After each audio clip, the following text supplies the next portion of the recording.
little bitch. You won't walk around all day knowing that you could, but you didn't. Come on, you bitch. You scared coward. You need to fucking work harder. You need to fucking discipline your mind better. Be the guy who embraces the ugly, the miserable. Oh Wow. my god. Damn! Well, hello everybody, welcome in the epopée in English. Non, bienvenue à tous. Voilà, on est parti, exposer du scribe. J'espère que ce petit extrait audio du début vous a mis un peu dans l'ambiance. Parce que what if et si, en français, ça résume un peu tout ça, tout ce qu'ils disent. Donc, évidemment, bonjour à tous, bienvenue encore une fois sur l'épopée pour l'exposé du scribe aujourd'hui. Et voilà, on se retrouve une nouvelle fois avec vous. Et on est parti. Bonjour, oui, Vas-y. je sais pas si t'allais continuer, si t'allais m'introduire, juste me chier dessus. Ok. Donc oui, en effet, bonjour à tous, bonjour nos auditeurs. Aujourd'hui, nouvelle journée, nouvel épisode dans ce nouveau format de l'épopée beaucoup plus dynamique, beaucoup plus pertinent, beaucoup plus synthétique. Tout est mieux dans cet épisode, en ce 10e épisode. Et aujourd'hui, comme tu l'as très bien dit, Enzo, what if? Et si? Et si? Nanana. Et si j'allais faire ça? Et si je ne le faisais pas?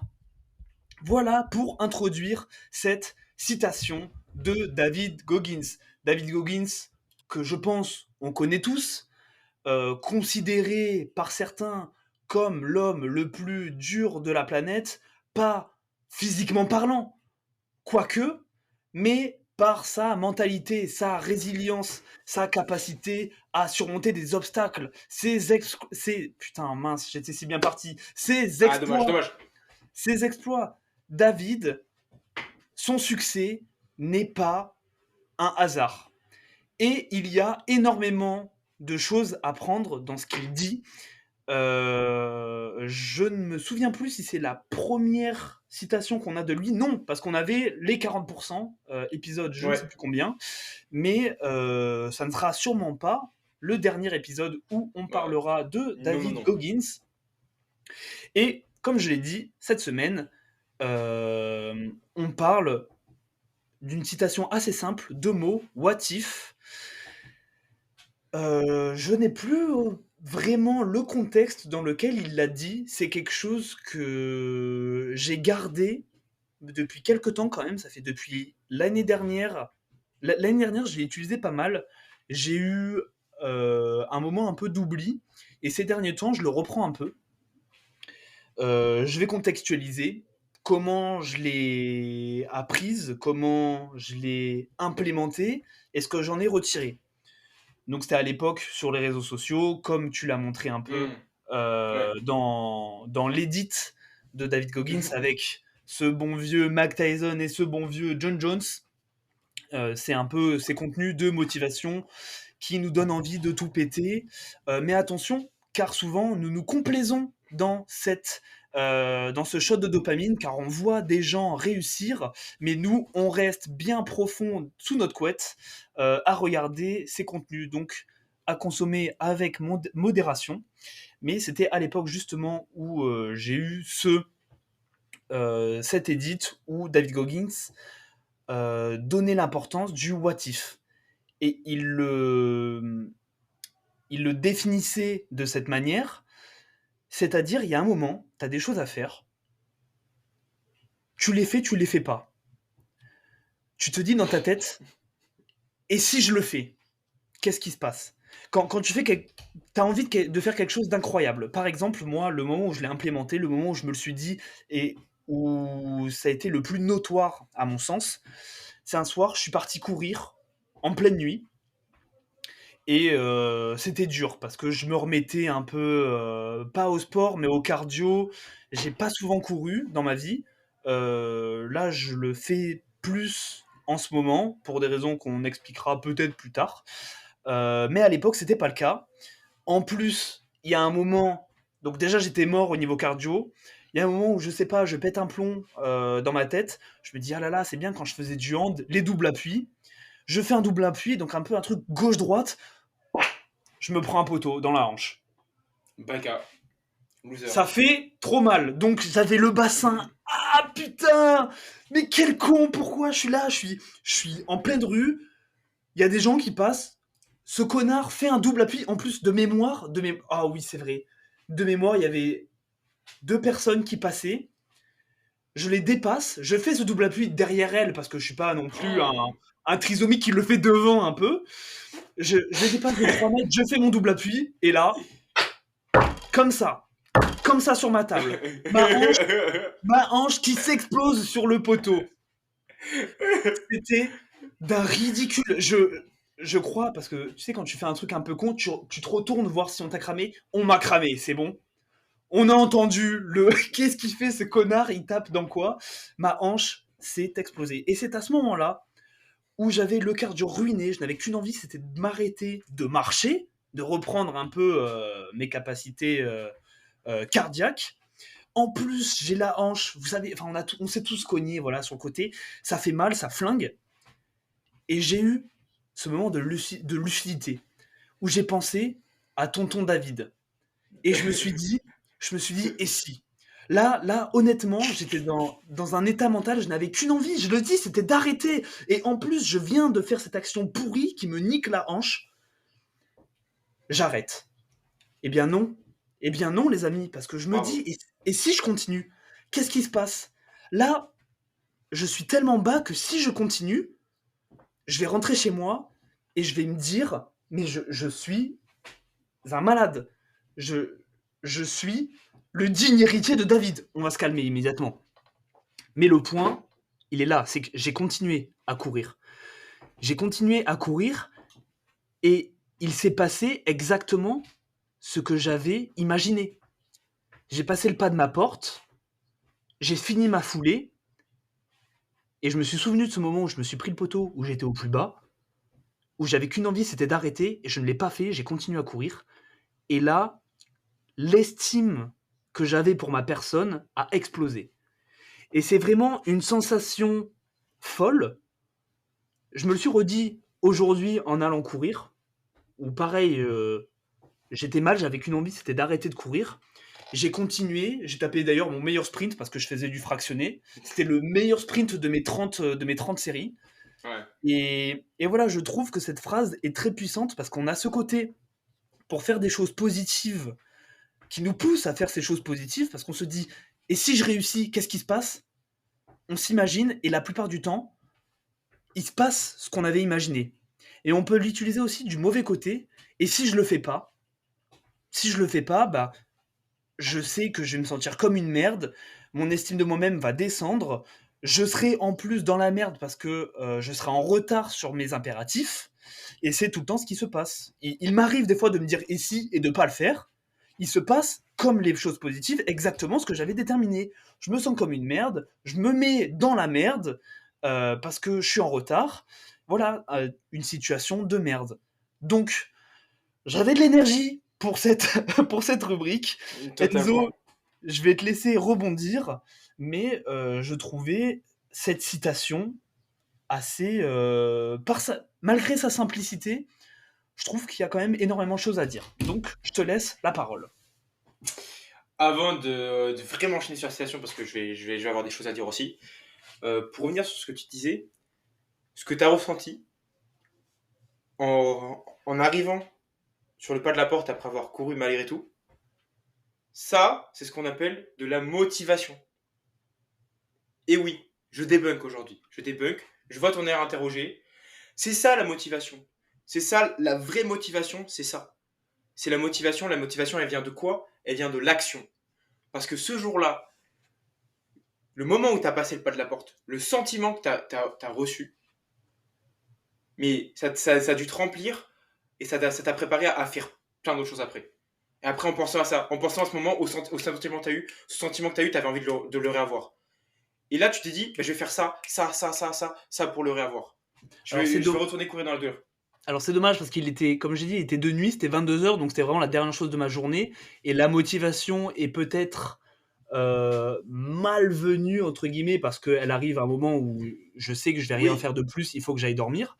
Mais je vois, et c'est par exemple ce que tu peux avoir quand tu fais tes corvées, ce dont on a parlé dans les rubriques précédentes, si t'as pas envie de les faire, tu te dis, et si je les fais, quand tu les as faites, tu te dis, là pour le coup, comme tu l'as dit dans les épisodes précédents, il est 11h midi, t'as tout le reste de ta journée pour faire de cette journée la meilleure des précédentes. Totalement. Donc je te laisse continuer, mais tu m'as interrogé quand tu m'as dit c'est de la motivation, parce que je me suis dit non, c'est juste plutôt un sentiment de consécration, de bien-être profond, mais je comprends Oui. ce que tu voulais dire par la motivation, et dans un cas où il nous reste du temps de journée pour faire des Ouais. choses, c'est vrai que Tu te dis, je suis invincible là.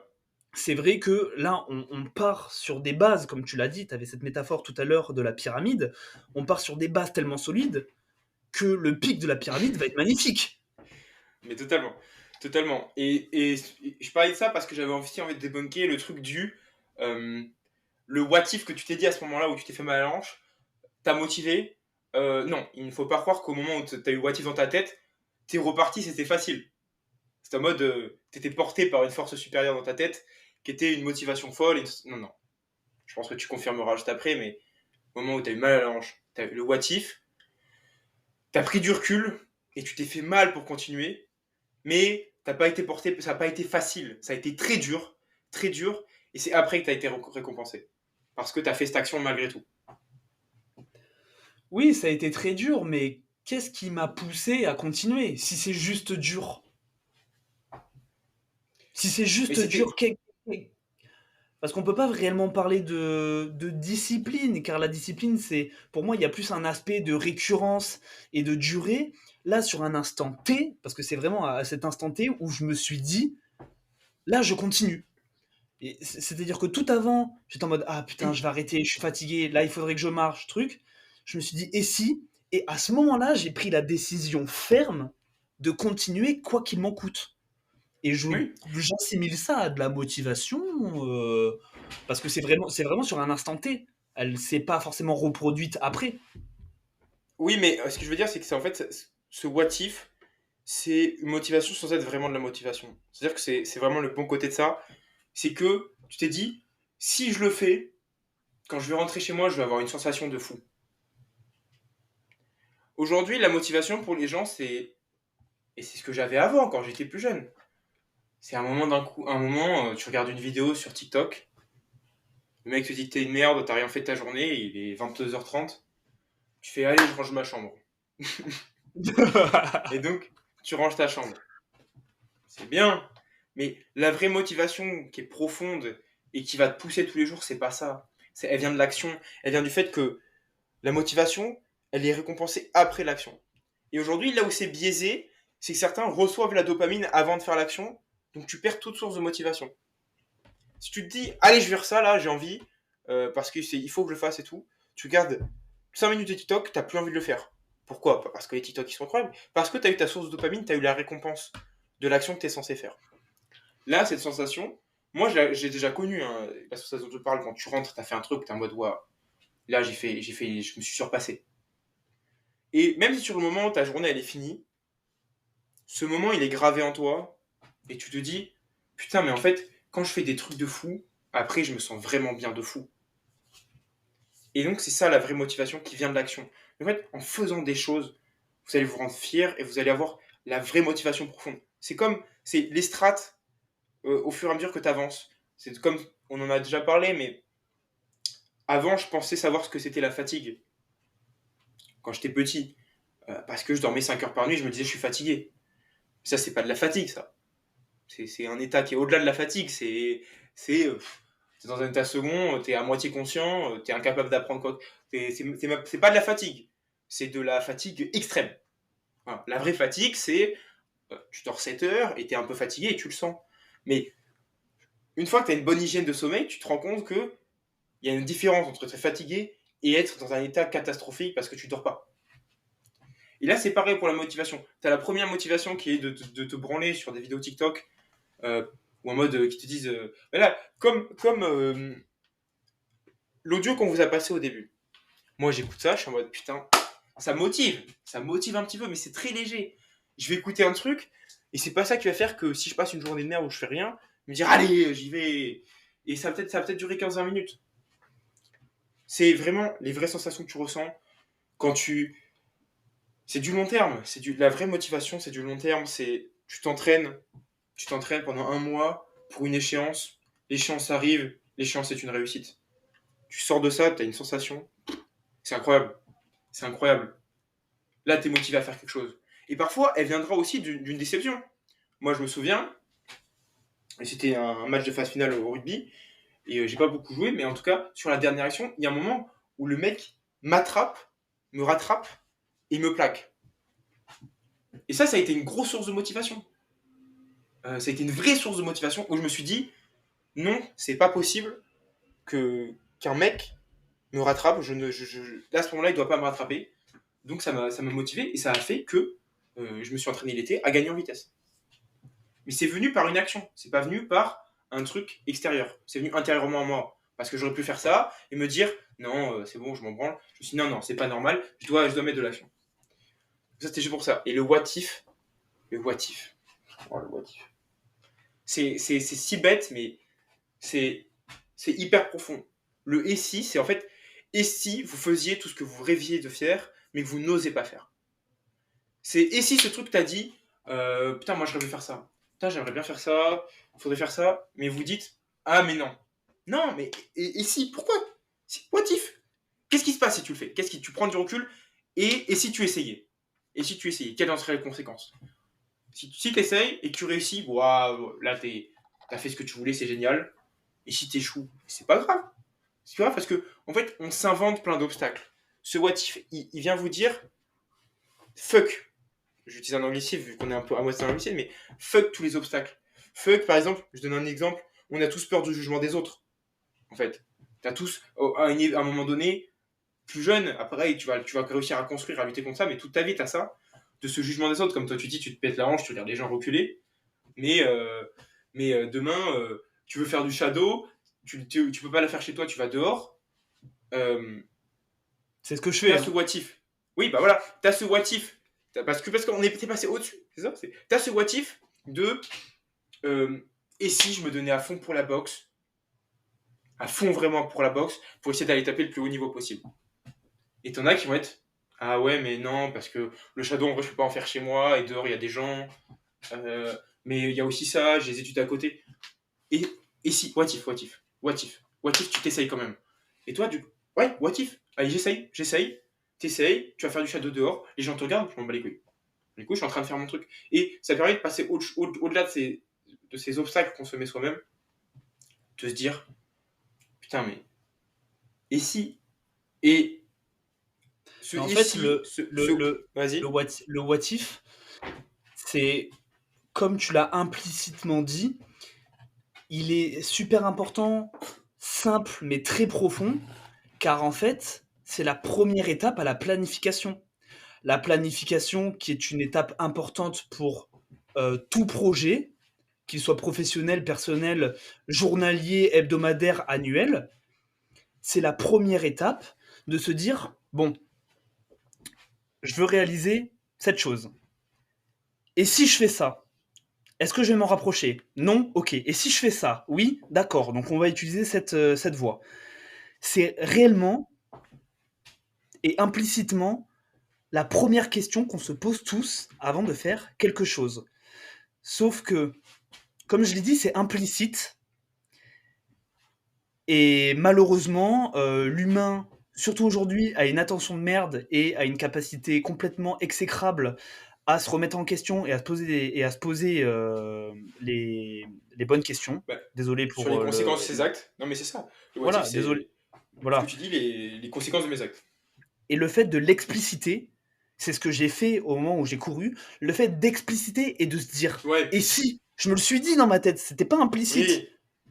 C'était implicitement, c'était bon, je vais arrêter. Là, ça y est, la préparation, là, c'était de l'implicite. Mais quand j'ai explicité et si je continue, là, ça permet vraiment d'avoir une lucidité d'esprit qui est supérieure à ce qu'on a de manière générale. Voilà, je voulais juste faire ce point-là. C'est le what if et si. C'est la première étape à toutes les décisions que vous allez prendre, que ça soit implicitement ou explicitement. Et en fait, c'est c'est une prise de recul. Et peut-être pour conclure, je rajouterais que c'est une question qui fit tout. Elle est là pour éviter qu'on s'en pose une autre trop tard. Le what if I had. Ou en français, et si j'avais. Et ça, personne ne veut se la poser. Tu veux pas être à 50 ans, à 40, à 30, à 25, à 60, peu importe.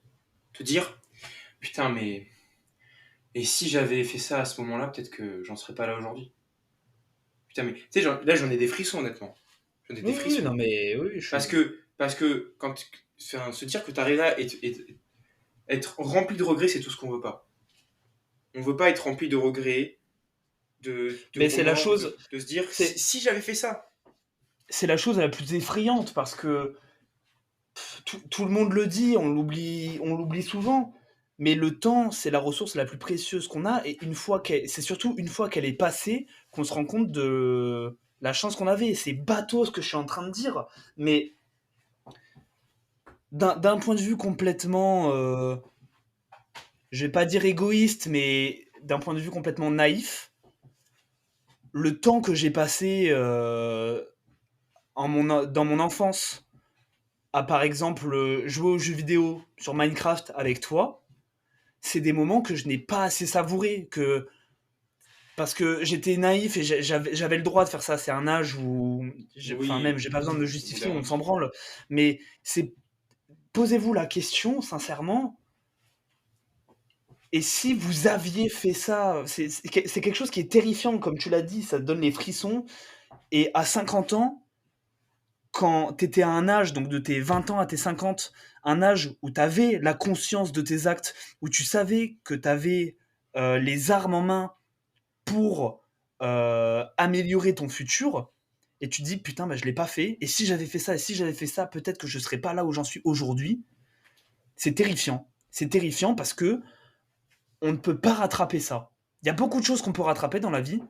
On peut Ouais. rattraper énormément d'erreurs, quasiment toutes, mais celle-là, du temps, elle est irrattrapable. Et c'est, comme tu l'as dit, je le répète, mais c'est terrifiant. Totalement. Et ça implique aussi d'autres choses, qui est le. Certains qui se posent trop de et si. Ouais, mais si je fais ça, et s'il arrive ça, et s'il arrive ça. Pour moi, ce truc, ce what if, il te pousse, en fait, à. C'est bateau, mais c'est suivre ses rêves. Faire ce que tu as envie de faire. Parce qu'aujourd'hui, le risque, il est omniprésent. Quoi que tu fasses, ça va être risqué. Et, euh, et ce what if, si tu te le poses partout, dans un domaine, il faut faire partout pareil. Tu veux te lancer en entrepreneuriat et tu dis oui, mais si demain ça s'arrête, si demain ça s'arrête, si ça marche pas, c'est pareil partout. Si demain ton patron il te vire, si demain ton patron sa boîte ne marche plus, si demain y a quelqu'un de plus qualifié que toi, les risques sont pareils. Tu risques pareil de ne pas avoir de travail. Alors autant chercher à faire ce que tu as envie de faire, prendre ce risque et, et comme ça, il y aura jamais de regrets. Ça sera peut-être difficile, ce sera peut-être très dur, ce sera peut-être un échec, mais je préfère 1000 fois ça qu'à 40 ans, avoir pris un truc qui était, malgré ce qu'on pense, risqué, et se dire, et se rendre compte qu'on n'est pas forcément heureux parce que c'est pas ce qui nous donne du sens, ce qui donne du sens à notre vie, ce qui nous passionne vraiment, et se dire, putain, mais, et si j'avais tenté à cette époque de faire comme ça, peut-être qu'aujourd'hui je ferais un truc qui me plaît. Et en fait, on ne veut pas arriver à cette conclusion, et donc prenez des risques. Au-delà, c'est même pas prendre des risques, c'est juste faites ce que vous avez envie de faire. Faites ce qui vraiment vous tente. Et peu importe s'il y a des risques, faites-le. Tout est risqué. Et what if, si ça marche. Et si ça marchait. Et si ce que tu as envie de faire, ce risque-là, et si ça marchait. Et bien, enfin. Et si ça marchait, ben, t'es sur le toit du monde en fait. Tout simplement. Tout simplement. Parce que c'est implicite. Quand Louis il a eu le what if de courir, c'est et si je repars et j'arrive et je finis ma course. Et je rentre chez moi. Je suis le roi. Je suis sur le toit du monde. Voilà. Voilà pour cette rubrique. Je pense qu'on retrouvera David Goggins une nouvelle fois parce que le saut You Wanna Be Normal, très intéressant. J'ai failli partir dessus et je me suis rendu compte que j'avais beaucoup parlé de ça plus que de What If. Donc, cela conclut notre rubrique de l'exposé du script de cette semaine. En effet, N'oubliez pas de nous suivre sur Instagram. Et oui, il faut le rappeler. Nous ne sommes pas la même, nous ne sommes pas la même journée. Il faut le rappeler aux gens pour qu'ils puissent naviguer pleinement dans notre aventure avec nous, avoir les points de repère et prendre les escales qui les intéressent. En l'occurrence, celle-là était très intéressante, donc partagez. Mais abonnez-vous. En fait, au bout d'un moment, ça commence à me péter les couilles. On part de 2 mots. On part de 2 mots. Oh, 2 mots. What if? On parle 30 minutes dessus. Deux Et vous mots. Oh, oh, Et vous partagez pas. Bon, bref, il est temps. Merci de nous avoir écoutés. On se retrouve demain pour la débâcle. Peut-on regarder les réseaux sociaux? En tout cas, passer du temps sur les réseaux sociaux. On en parlera en détail demain. Évidemment, on va débattre dessus. Ça va être croustillant. Ça va être excellent. Vous avez hâte. Nous aussi. C'est parti. À demain.